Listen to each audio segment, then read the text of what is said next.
Oke, jumpa lagi di channel Bendel Biomoto. Untuk hari ini saya akan memutarkan sebuah video, yaitu video dari teman kreator kita, yaitu Bang Opung Parpila. Nah, dan di dalam isi video ini yaitu tentang Pilgub DKI Jakarta. Nah, ini sangat menarik sekali untuk pendapatnya Bang Opung. Dan apabila nanti ada perbedaan pendapat atau bersependapat, kita boleh komen-komen di kolom komentar. Oke, untuk lebih serunya kita lihat dan kita tonton videonya. Oke, kita putar. Beberapa waktu yang lalu Ridwan Kamil dan juga Suswono mendapatkan dukungan atau support dari 42 simpul tim relawan yang ada di Jakarta, ya. Dan kebanyakan dari mereka mantan relawan dari Anies Baswedan. Pemirsa, pasangan Ridwan Kamil Suswono mendapat dukungan dari 42 simpul relawan di Jakarta Timur. Deklarasi ini berfokus untuk memenangkan pasangan Ridho di Pilgub Jakarta 2024.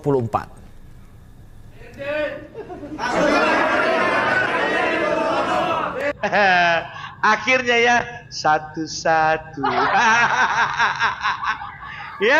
Ya, pertama dikit-dikit dulu, tapi lama-lama jadi bukit.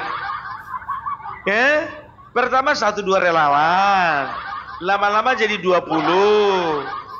Sekarang udah 42. Makanya itu siapa yang kemarin itu nulis huruf besar-besar itu, Ridwan Kamil ditolak di Jakarta. Ya bisa saja itu mungkin ekspresi personal, tapi secara kolektif Ridwan Kamil ternyata diterima masyarakat luas di Jakarta.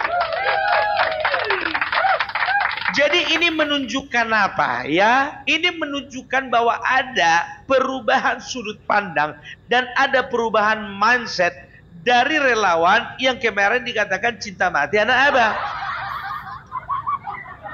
Ternyata cinta mereka nggak mati-mati kali kok. Mereka cuma sempat jatuh cinta sama Anies Baswedan tanpa harus cinta mati.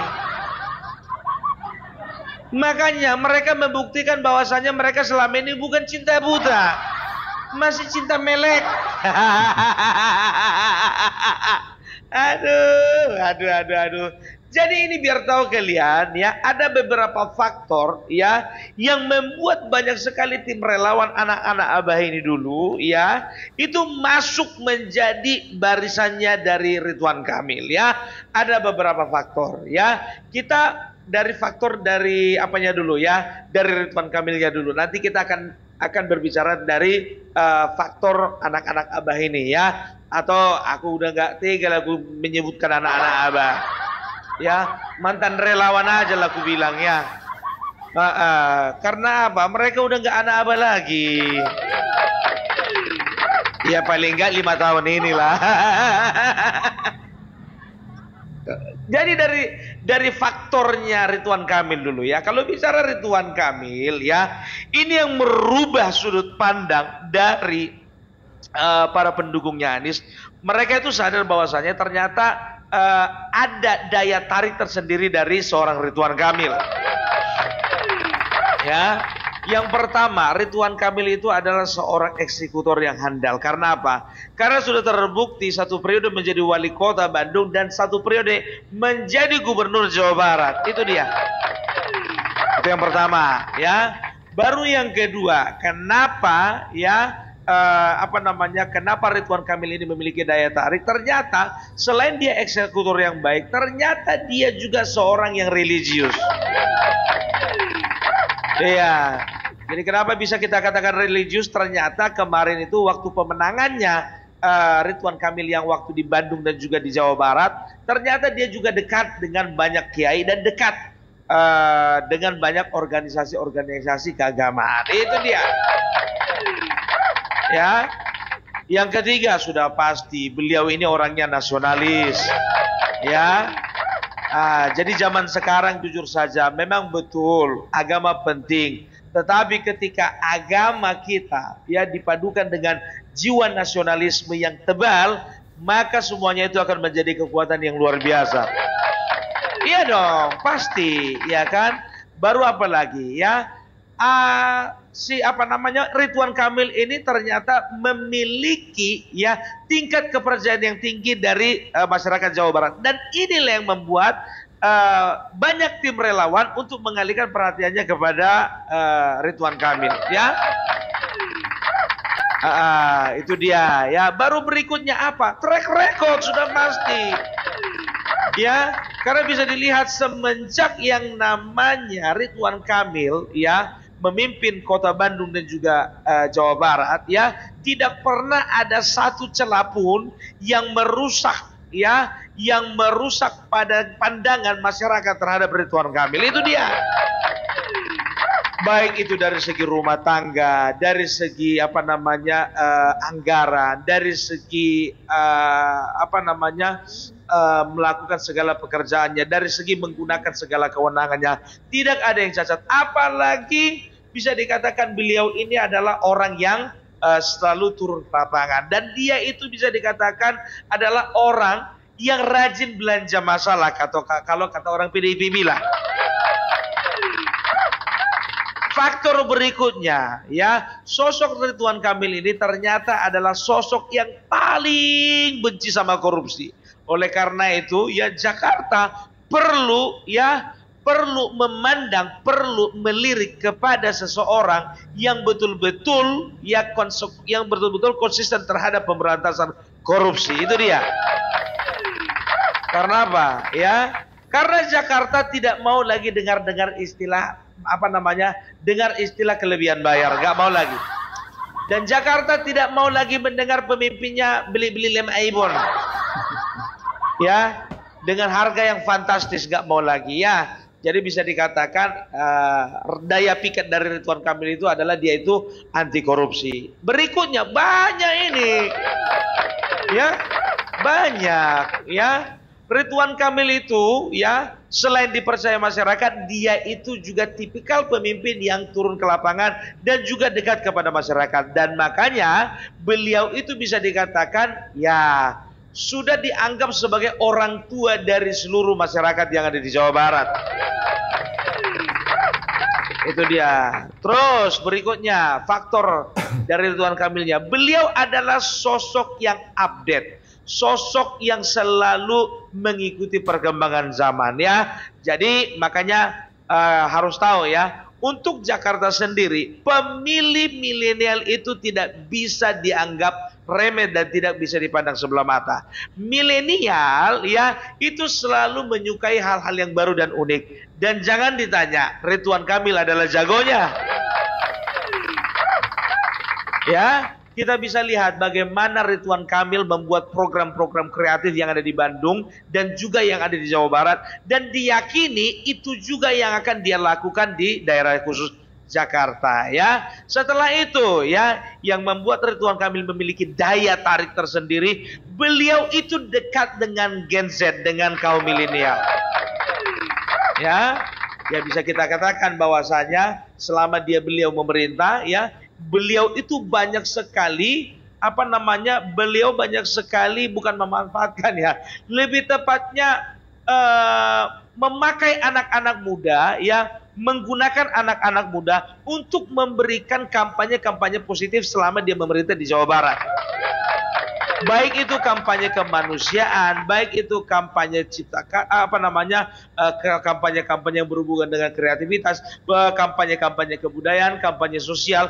Jadi beliau ini bisa dikatakan dekat, sering mengandalkan ya daya dan kemampuan anak-anak muda di dalam melakukan setiap pekerjaannya. Itu dia ya. Terus ya banyak lagi ya. Ridwan Kamil adalah sosok pemimpin yang melakukan segala sesuatunya ya, bisa dikatakan lebih mengarahkan kepada digital daripada manual. Ya bisa dikatakan dia adalah tipikal pemimpin yang modern, bukan konvensional. Dan Jakarta perlu sosok pemimpin yang modern, bukan lagi yang konvensional ya. Baru ada lagi. Makanya dia memiliki daya tarik tersendiri dibandingkan yang dua lagi. Gitu loh ya. Baru berikutnya lagi, beliau adalah seorang pemimpin yang cerdas. Karena apa? Beliau selalu berusaha ketika di Jawa Barat ya melakukan segala pekerjaannya, terlebih dahulu melakukan diskusi dengan masyarakat daripada langsung mengeksekusi itu. Itu dia. Baru selanjutnya ya. Selanjutnya beliau itu dikenal ya, ingat, beliau itu dikenal pemimpin yang mampu menata kota dan menata daerah yang dipimpinnya. Dan seringkali beliau itu terjun langsung untuk melakukan tata kota di kota yang dia pimpin atau daerah yang dia pimpin ya. Makanya Jakarta perlu pemimpin yang memiliki kemampuan tata kota yang sangat mumpuni dibandingkan memiliki kemampuan tata kata. Jakarta sudah stop ya, sudah stop dengan pemimpin. Jakarta sudah selesai dengan pemimpin yang hanya pintar menata kata, bukan menata kota. Ya, itu dia. Baru selanjutnya ya, selama di Jawa Barat ya dan juga di daerah Bandung ya, Ridwan Kamil dikenal tidak terlalu mau menghambur-hamburkan uang negara untuk pembangunan yang sia-sia. Dan bisa dijamin nanti ketika Ridwan Kamil memimpin tidak akan lagi ada monumen bambu. Tidak akan ada lagi trotoar yang dicat warna-warni. Tidak akan lagi ada tugu sepatu. Tidak ada lagi helm proyek untuk sekolah.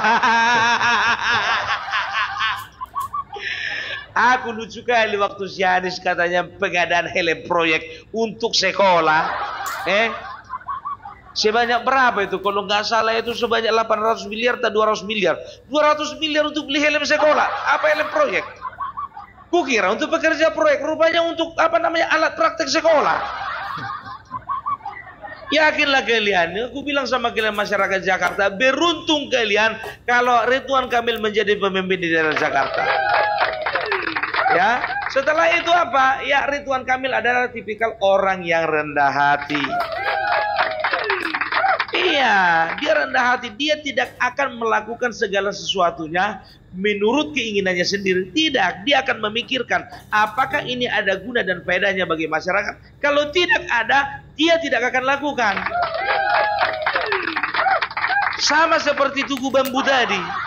Ada nggak kira-kira itu gunanya untuk masyarakat? Kalau kira-kira nggak ada gunanya untuk masyarakat, dia nggak akan bikin itu. Ya, itu dia. Makanya aku bilang, itu dari sisi Ridwan Kamil. Kalau mau kita beda, masih banyak lagi. Ya, Opung Parpelak juga kalau misalnya ke Bandung sekali-sekali kepengen juga jumpa. Tapi cemana mau dibilang ya kan? Ya paling enggak foto-foto kan begitu. Bisa aja aku edit foto-fotonya. Sampingan sama fotoku. Tapi cemana mau dibilang nggak puas.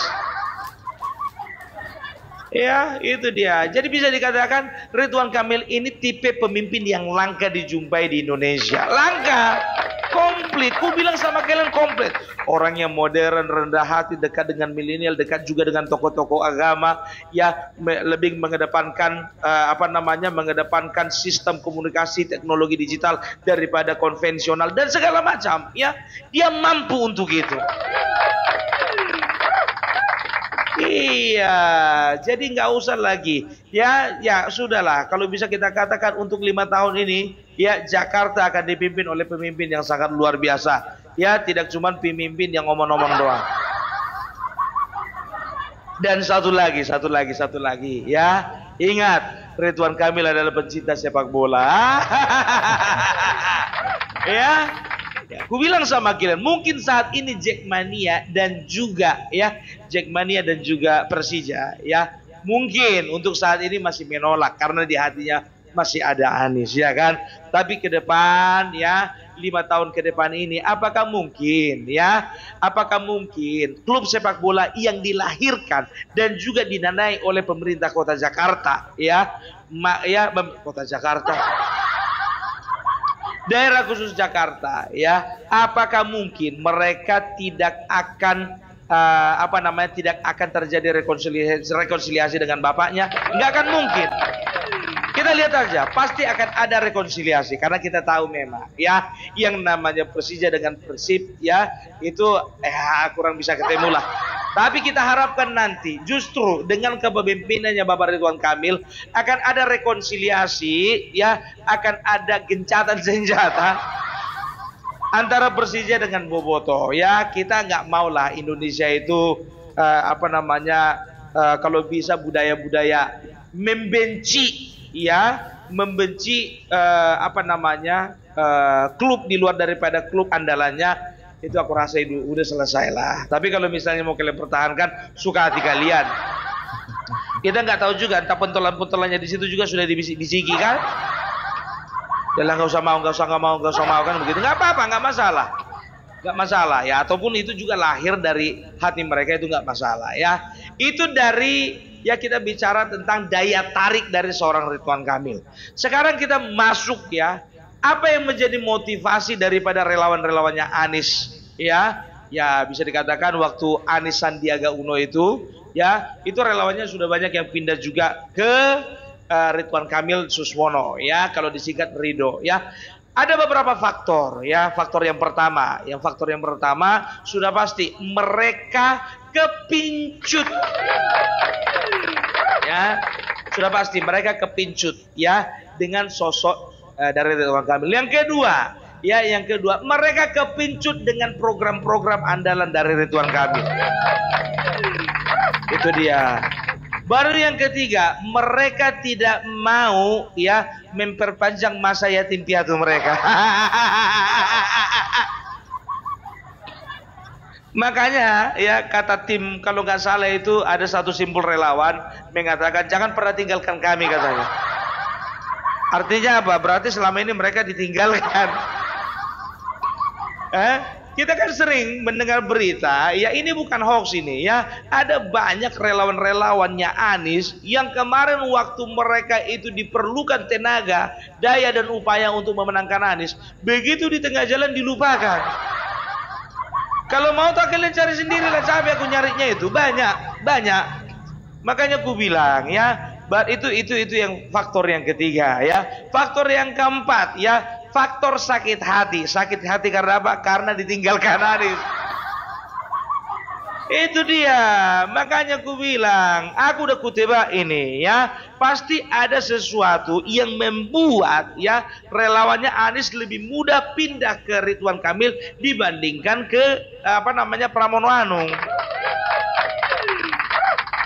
Itu dia ya. Baru berikutnya faktor yang membuat relawan lamanya Anies ini lebih memilih Ridwan Kamil. Yang berikutnya itu adalah faktor dari Suswono. Nggak bisa dipungkiri ya, Suswono itu pentolannya PKS ya, dan bisa dikatakan dulu ya kan, itu jago-jago orasinya atau orator andalannya Anies Baswedan itu kebanyakan dari mana? Dari PKS dong. Ya, itu makanya. Jadi bisa dikatakan kalau untuk daerah khusus Jakarta ya, selama ada PKS bersama dengan Anies aku kok belum bisa move on ya bibirku ini ya. Selama ada PKS di dalam gerbongnya Ridwan Kamil, maka everything is okay. Everything is good. Nothing is impossible.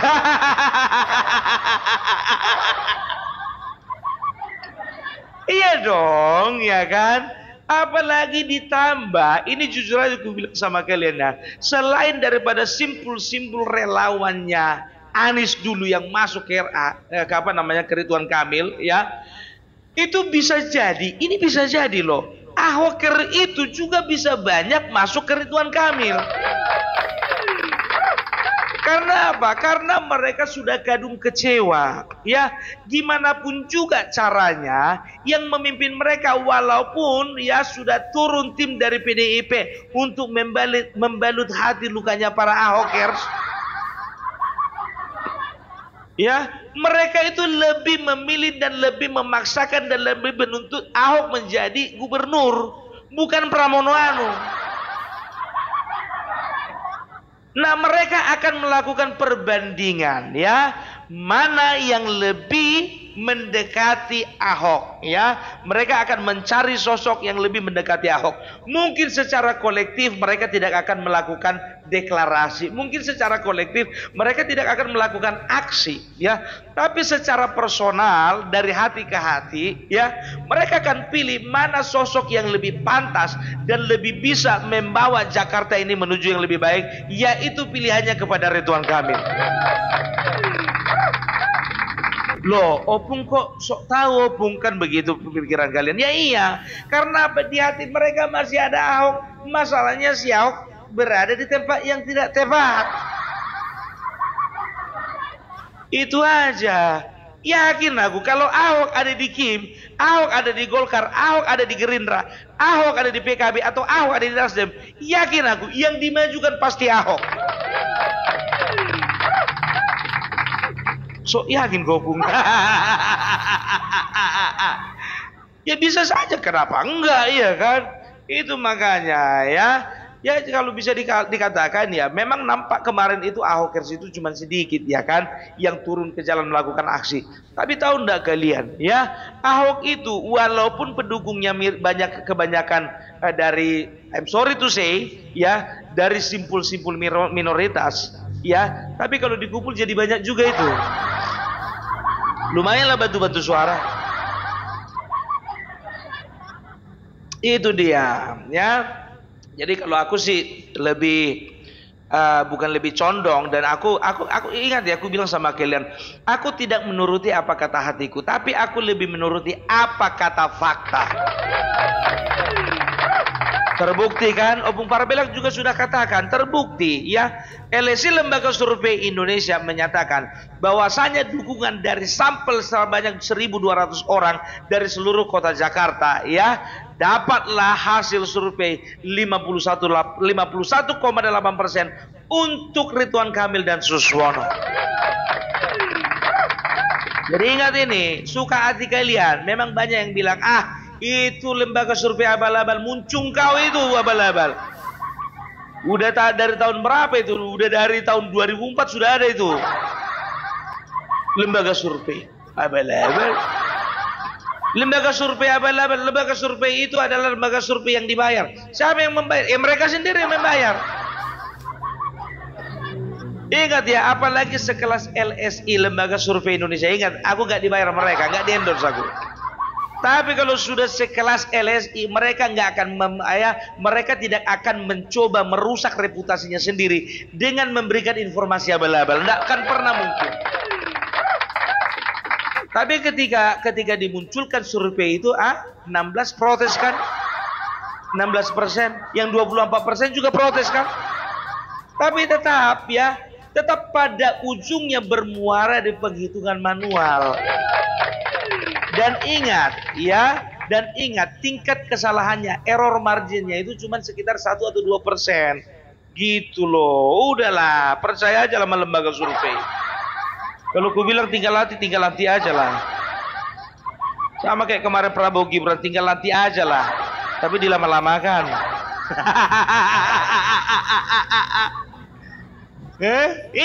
Terbukti kan habis uang negara untuk melakukan pemilu. Tapi semana mau dibilang sudah itu konstitusinya, ya kan? Udah itu langkah konstitusinya, ya kan? Mana mungkin bisa diukur kekuatan sebelum berperang, kan begitu. Begitu juga sih sebetulnya yang terjadi di Pilpres, gitu juga yang terjadi di Jakarta. Kalau ku bilang tinggal nanti aja. Tapi secara konstitusional, ya nggak layak aku ngomong seperti itu. Ya udah jalankan aja, walaupun kita udah tahu hasilnya. Nah, ya. Jadi aku juga bertanya-tanya, kenapa lah pemberitaan tentang tentang pembentukan partainya si Anies Baswedan sepi. Rupanya udah banyak yang pindah. Begitu mau bikin pencatatan kan, pindah orangnya ini. Dari relawan mana kemarin itu berapa anggotanya? Ada 100 kakak kan bang, katanya gitu kan. Iya 100 kakak kemarin bang, sekarang tinggal 2 kakak. Dicatat juga 2 kakak itu anggota Partai Perubahan Indonesia. Tinggal 2 kakak, yang 98 kakak udah ke RK. Ya, Nyata lo coba. Ada kalian dengar lagi pemberitaan tentang pembentukan partainya si Anies? Enggak kan? Karena apa? Itu nggak jadi perhatian. Sekarang itu jadi perhatian. Kemana mau kami gantungkan nasib dan cita-cita rakyat Jakarta ini itu? Ya mereka itu boro-boro mau mikirkan nasib partaimu. Mereka juga perlu dipikirkan nasibnya. Ya, oke lah dulu kalau kayak gitu. Itu dulu dari Opung Parbelang. Salam NKRI, NKRI harga mati. Oke, terima kasih yang sudah menonton videonya. Nah, videonya juga sangat seru dan ini menurut pendapat Bang Opung, mungkin banyak yang bersependapat sama Bang Opung atau yang berbeda sependapat sama Bang Opung. Oke, teman-teman bisa komen-komen di kolom komentar. Oke, teman-teman, terima kasih. Sampai jumpa di video selanjutnya. Salam.